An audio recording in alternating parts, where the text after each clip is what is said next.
தமிழ்நாட்டில் காலை பகல் உழைத்து வாழும் மக்களே, நம்ம தமிழர் வெற்றிக் கழகம் மட்டும், நம்ம தலைவர் விஜய் மட்டும் கேள்வி கேட்குறாரு. நீங்கள் எப்போ கேள்வி கேட்க போகிறீங்க? திமுகன்ற கட்சியை, திமுகன்ற மானங்கெட்ட கட்சியை நீங்கள் எப்போ கேள்வி கேட்க போகிறீங்க? எப்போ கேள்வி கேட்பீங்க? ஏன் முதுகில் குத்துன? ஏன் காலவாரி விட்ட? ஏன் விலைவாசி ஏற்றுன? ஏன் இலவச பஸ்ஸை கொடுத்து பஸ்ஸை குறைச்ச? ஏன் கடை வாங்கி எங்களுக்கு மாதம் 1000 ரூபா காசு கொடுத்த? இந்த கேள்வியெல்லாம் எப்போ கேட்க போகிறீங்க? எப்போ கேட்க போகிறீங்க? கேட்பீங்களா? கேட்க மாட்டீங்களா? உங்கள் வீட்டுக்கு ஏதாவது நடந்தால் கேட்பீங்களா? கேளுங்க. உங்கள் வீடு நாடு ஒன்று தான். நாட்டுக்குள்ளே தான் வீடு இருக்குது, நாட்டுக்குள்ளே தான் வீட்டு இருக்குது, வீட்டுக்கு வெளியே தான் நாடு இருக்குது. கேள்வி கேளுங்க.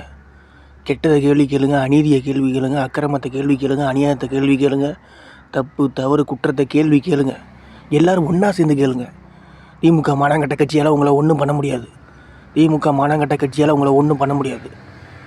ஓம் சிவபெருமான் இயேசு அல்லாஹ் துணை, உங்களோடு நல்ல செயலே கடவுள். எல்லோரும் ஒன்றா சேருங்க. திமுகன்ற மானங்கெட்ட கட்சியை தமிழ்நாட்டை விட்டு விளக்கமாத்தாலையும் செருப்பாலையும் அடித்து விரட்டுங்க. அது திருடனுக்கு தான் தேவைப்படும், நல்ல மனுஷனுக்கு தேவைப்படும்.